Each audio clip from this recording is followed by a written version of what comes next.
अस्सलाम वालेकुम जी। मेरा नाम हसनैन लोधी, जैसा कि आप सब मुझे जानते ही हैं। तो पहले हमारी बात हुई कि इमरान खान की जो गिरफ्तारी के बाद जो अवामी रद्द अमल आया है, वो गिरफ्तारी क्यों हुई, गिरफ्तारी के अनासर क्या थे, अवामी रद्द अमल के बारे में हमने बात की कि क्या जो अवाम ने कैंट में फ़ौजी मिलिट्री जो इंस्टॉलेशन थी वहाँ पे जाके प्रोटेस्ट किया है, आग लगाई है, फ़ौज को डंडे मारे हैं, पथराव किया है, फौज और पुलिस की लड़ाई भी हुई है, गवर्नमेंट ने दफ़ा 144 नाफज कर दी, रेंजर को तलब कर लिया गया है लाहौर में, और बहुत ही हालात ख़राब हो चुके हैं इमरान खान की गिरफ्तारी की वजह से। तो अब जो हमने ये देखा है कि GHQ में गए, वहाँ पे गेट पे कोई मतलब आगे से फौज नहीं थी, कोई रेजिस्टेंस नहीं आई फौज की तरफ से, स्टैब्लिशमेंट की तरफ से। तो क्या हमें लगता है ये जानबूझकर करवाया गया है, या कि हम PTI को फर्दर एक कोई बिग न्यूज़ आ रही हो कि फर्दर इसको PTI को बैन करें, PTI को बिल्कुल ही खुले लाइन मतलब लगा दें? इसके बारे में भी पीर साहब से बात करेंगे। जी पीर साहब, क्या हाल चाल है? जी, अल्हम्दुलिल्लाह लोधी साहब, बहुत शुक्रिया आपने मुझे इनवाइट किया। मेरे ख़्याल में ये ऐसा नहीं होगा कि पीटीआई को बैन कर दिया जाए या इनकी कोई ऐसी प्लानिंग चल रही हो कि जिसके तहत ये पीटीआई को बैन करना चाह रहे हों। उसकी वजह ये है कि देखें, अगर तो ख़्वाहिशात की बात करें तो पीडीएम शायद चाहे कि पीटीआई सफ़े हस्ती से ही ख़त्म हो जाए, बिल्कुल। क्योंकि वो उनको बहुत टफ़ टाइम दे रही है। लेकिन जो एक स्ट्रेटजी होती है किसी भी ओपोनेंट के खिलाफ किसी पॉलिटिकल पार्टी की या हुकूमत की, वो भी इम्कानात मुमकिनात को सामने रखते हुए होती है। तो बेहतर स्ट्रेटजी वही होती है कि जिसमें आप वो एक्शंस लें जिनसे चीज़ें मुमकिन हो पाएँ, और जो चीज़ें आपको लगता है कि आपकी कोशिश से भी मुमकिन नहीं हो पाएँगी, उनको आप छोड़ दें। तो मेरा ख़्याल है कि हुकूमत के अंदर बड़े-बड़े ब्रेन्स हैं और बड़े-बड़े थिंक टैंक बैठे हैं। मेरा नहीं ख़्याल कि उनको कोई ऐसा मशवरा किसी ने दिया होगा या देना चाहिए कि जिसके तहत वो कोई ऐसी एग्रेशन करें कि जिसके तहत वो पीटीआई को बैन करने तक जाएँ या बिल्कुल जैसा कि आपने वर्ड यूज़ किया, खुले लाइन लगाना चाहें। हाँ, उनकी क़यादत को उन्होंने गिरफ़्तार किया है, उनकी ये कोशिश कर सकते हैं कि इनको किसी तरीके से नाअहल करवाया जाए और इनको सलाखों के पीछे रखा जाए। इनको पॉलिटिकल जो प्रोसेस है उसका इनकी जो लीडरशिप है, जो टॉप लीडरशिप मेरे मुराद इमरान खान है, उनको पॉलिटिकल एक्टिविटीज़ ना करने दी जाएँ। ये मुझे लगता है कि हुकूमत ये करने की कोशिश कर रही है, और पार्टी को शायद बैन करने के बारे में हुकूमत ना सोचे, क्योंकि मुझे नहीं लगता कि अगर हुकूमत करना चाहे भी तो ये मुमकिन हो पाएगा। लेकिन जो आपने अवामी रद्द-ए-अमल देखा है, अवामी रद्द-ए-अमल मेरे ख़्याल में बहुत ज़्यादा आया है इस पे, बिल्कुल। गिरफ़्तारी पे। गिरफ़्तारी कानूनी है, गैर कानूनी है, वो एक लीगल क्वेश्चन है। उस पे हम नहीं जाएँगे, वो एक अदालत वो डिसाइड करेगी। लेकिन जो अवामी रद्द-ए-अमल, अवाम ये नहीं सोचती, अवाम जज़्बात में आके काम करती है कि हमारा लीडर गिरफ़्तार हो गया, हमारी वो इमरान खान PTI की रेड लाइन थी, जिस तरह उन्होंने कहा कि अगर आप रेड लाइन को छेड़ेंगे तो हम आपके साथ बड़ा बुरा बर्ताव करेंगे। और वो हमें नज़र भी आ रहा है, वो बुरा बर्ताव उनका। तो ये ऐसे अवामी रद्द-ए-अमल की क्या एक्सेप्ट करते हैं कि क्या ये जायज़ है? क्या ये इसका PTI को इसका नुकसान होगा, इस अवामी रद्द-ए-अमल को? आपका सवाल ये है कि क्या जो प्रोटेस्ट चल रहा है इससे पीटीआई को कोई नुकसान PTI होगा? को नुकसान होगा या नहीं? नहीं, मेरे ख़्याल में पीटीआई को इससे कोई नुकसान नहीं होगा, अगर फ़ॉर द लॉन्ग रन सोचा जाए। तो प्रोटेस्ट अगर आपके कारकुनान निकल आते हैं गलियों में, सड़कों में, तो यही तो हर लीडर की ख़्वाहिश होती है कि लोग मेरी खातिर निकलें। और अगर लोग नहीं निकल पाते तो इस चीज़ का पॉलिटिकली नुकसान होता है। और अगर लोग निकल आते हैं तो फिर आपकी भी मसल पावर शो हो जाती है।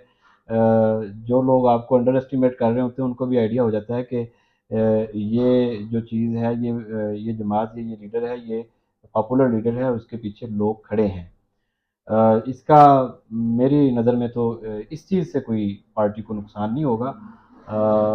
बाकी जो चीज़ें एस्टेब्लिशमेंट जो हथकंडे इस्तेमाल करती है, दूसरे जिस तरह से नवाज़ शरीफ साहब के खिलाफ किए गए, और इस तरह के हथकंडों से नुकसान हो सकता है, लेकिन वो भी वक्ती तौर पर हो सकता है। फॉर द लॉन्ग रन जो है एस्टेब्लिशमेंट ने जिसको भी दबाने की कोशिश की है, वो नहीं दबा सकी हमेशा के लिए। एस्टेब्लिशमेंट ने कोशिश की है कि इसको माइनस कर दें, इसको ऐड कर दें, तो वो उनसे नहीं उस तरह से हो पाया। वक्ती तौर पर तो वो कामयाब हो जाते हैं, लेकिन बाद में लोग जो हैं उन लोगों को रिस्पेक्ट देते हैं जिनके खिलाफ इस्टेब्लिशमेंट ने कोई ना कोई चाल चली होती है। और जैसे बात हुई थी, अब सोशल मीडिया का दौर है। सोशल मीडिया में, क्योंकि मीडिया में तो अवामी प्रोटेस्ट बिल्कुल नहीं दिखाया जा रहा, मेन स्ट्रीम मीडिया में अब हम देखते हैं तो सोशल मीडिया में काफ़ी मतलब क्लिप्स आ रहे हैं, ट्विटर भी आ रहे हैं। और गवर्नमेंट ने अभी मतलब इस सोशल मीडिया को भी अभी बैन कर दिया है। आपको शायद खबर हो कि यूट्यूब, ट्विटर, फेसबुक वगैरह बड़े शहरों में, तमाम छोटे शहरों में बंद कर दी गई है। और बड़े शहरों में इंटरनेट सर्विस भी मुअत्तल कर दी गई है। अब जिससे देखें हमारे जैसे कोई जो फ्रीलांसर्स हैं, डिजिटल क्रिएटर्स हैं, जो जिनकी रोजी रोटी ही यूट्यूब, फेसबुक, जिनका कारोबार यहीं से चल रहा है, उनका कितना नुकसान हो रहा है। गवर्नमेंट को कम से कम ये चीज़ें देखनी चाहिए। अगर अब ये सोशल मीडिया से बहुत से लोगों का रोजगार वाबस्ता है, तो लेकिन उन्होंने वो चीज़ें भी बंद कर दी हैं सारी। देखिए, मैंने जिस तरह पहले अर्ज़ किया पिछले एपिसोड के अंदर कि जब ये 2 हाथी लड़ेंगे ना तो फिर चींटियों का तो नुकसान होगा। अब ये हमारे मुल्क के बड़े हैं और ये आपस में जब लड़ाई करते हैं, जब आपस में एक-दूसरे से इंतकाम लेते हैं, तो मुल्क का और मुल्की मईशत का नुकसान होता है। और वो बहुत सारे तरीकों से होता है। एक मिसाल जिस तरह आप फरमा रहे हैं, ये भी एक बड़ी बेहतरीन एग्ज़ाम्पल है कि इस वक़्त बहुत ज़्यादा दुनिया और पाकिस्तानी इंटरनेट पर जा चुके हैं और बहुत सारे लोगों का ज़रिया मुआश इंटरनेट के साथ वाबस्ता है। तो अगर इंटरनेट बंद होगा तो डेफ़िनेटली अगर वो सारों के नुकसानात को इकट्ठा किया जाए तो एक बहुत बड़ी रकम बनेगी जिसका हमारे मुल्क को नुकसान हो रहा है। पहले तो सिर्फ़ यही होता था कि अगर कोई इस तरह के हालात ख़राब होते थे तो कारोबारी मार्केटें बंद हो जाती थी। अब मैंने सुना है कि कल जो all Pakistan private school association है उन्होंने भी छुट्टी का ऐलान किया है। तो बिल्कुल। कल हमारे बच्चे तालीम हासिल करने के लिए नहीं जा सकेंगे। तो इस तरह से जब पहिया जाम हो जाता है और जब शटर डाउन हो जाता है इस तरह के हालात की वजह से, तो मुल्की मईशत का नुकसान होता है। और जो बात आपने की, ये आजकल के दौर में ये भी एक बड़ा वैलिड पॉइंट है कि अगर आजकल इंटरनेट बंद कर दें, तो फिर भी मुआशी तौर पर लोगों को इंडिविजुअली और कलेक्टिवली पाकिस्तान को भी इसका नुकसान है। बिल्कुल। हम तो बस ये दुआ ही कर सकते हैं कि मुल्क पाकिस्तान की खैर हो, कि ये सियासी लड़ाइयाँ जो भी हैं ये चलती रहती हैं, इस्टेब्लिशमेंट अपनी सियासी इंजीनियरिंग करती रहेगी, लेकिन हमारी दुआ है कि मुल्क पाकिस्तान की खैर रहे। जी, जी, बिल्कुल यही हम दुआ कर सकते हैं। और मेरे ख़्याल में शायद हम जो बातें कर रहे हैं, ये बातें बहुत सारे लोग कर रहे हैं कि ऐसा होना चाहिए, ऐसा होना चाहिए। ये आवाज़ें बड़ी तरफ से आ रही हैं, लेकिन एक जो बॉटम लाइन मेरे ज़हन में आती है वो कि जो लीडरान हैं, ये जब तक नहीं बैठेंगे ना, हम जो मर्ज़ी कहते रहें, उसका फ़ायदा नहीं होगा। तो इनको थोड़ा-सा स्पेस बनानी चाहिए एक-दूसरे के साथ बैठने की। ये जो आज एस्टेब्लिशमेंट के साथ जो लड़ाइयाँ हो रही हैं ना, अगर ये सियासतदान आपस में मामलात को कुछ सुलझा लें, तो ये लड़ाइयाँ इस हद तक नहीं पहुँचेंगी। अगर आपस में बैठ के ये एक एक चीज़ के ऊपर कम से कम कर लें कि हमने इंतकामी कार्रवाइयाँ नहीं करनी। ताकत है ये आज मेरे पास है, कल आपके पास होगी, परसों फिर मेरे पास होगी, परसों फिर आपके पास होगी। तो ये ताकत हमारे पास आएगी, तो इस ताकत को अब्ज़ॉर्ब करना है, इस ताकत को किसी अच्छे मकसद के लिए लगाना है, ना कि इस एनर्जी और ताकत को एक-दूसरे को दबाने के लिए लगाना है। चलें, आपका पीर साहब बहुत बहुत शुक्रिया। तो आज का हमारा जो प्रोग्राम था वो इमरान खान साहब की गिरफ्तारी पर था। इमरान खान साहब पे तकरीबन 150 के करीब या राउंड अबाउट मुकदमात हो चुके हैं, जिनको पीडीएम उनको दबोचने के लिए मतलब मुख्तलिफ हरबों से मुख्तलिफ छोटे छोटे केसेस उन्होंने बनाए ताकि इमरान खान साहब को दबोच लिया जाए। लेकिन आखिरकार एक बड़े इदारे ने इमरान खान को दबोच ही लिया है कि इमरान खान साहब ने जब उनके खिलाफ बयान दिए कि मुझ पर हमला डर्टी हैरी ने करवाया है और डर्टी हैरी मुझे मरवाना चाहता है। वो एक ऐसे शख्स का नाम लेते हैं जो एक आईएसआई के एक आला अहदेदारान हैं। तो उन्होंने आखिरकार मुख्तलिफ बेस बना के गिरफ्तारी आखिरकार हो ही गई और रेंजर से गिरफ्तारी करवाई गई। रेंजर उनका उसी इदारे का एक बच्चा, आप कह लें कि बच्चे का इदारा है जो है, लेकिन आता तो वो वफाकी हुकूमत के अंडर है, वजीर दाखिला के अंडर है, लेकिन पुलिस के थ्रू वो गिरफ्तारी पहले भी उन्होंने कोशिश की लेकिन वो गिरफ्तारी नहीं हो सकी।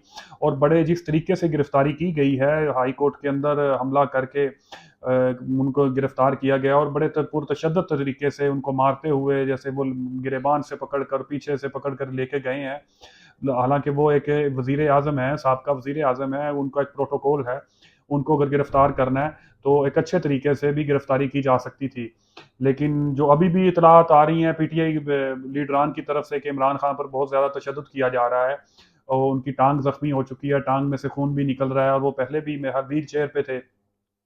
तो हम यही दुआ करते हैं कि अल्लाह उन्हें सेहत दे और जो भी हो रहा है, अगर उनकी गिरफ्तारी कानूनी है तो एक फ्री एंड फेयर ट्रायल उनको मिले और वो अच्छे तरीके से, अगर वो बेकसूर हैं तो वो अच्छे तरीके से अदालतों के ज़रिए बाहर आ सकें। मतलब मुल्क पाकिस्तान में अगर वो सर्व कर रहे हैं तो एक अच्छे पॉपुलर लीडर हैं, तो वो अच्छी तरह सर्व कर सकें। हमारी दुआ है कि जो भी हो वो पाकिस्तान के लिए बेहतर हो।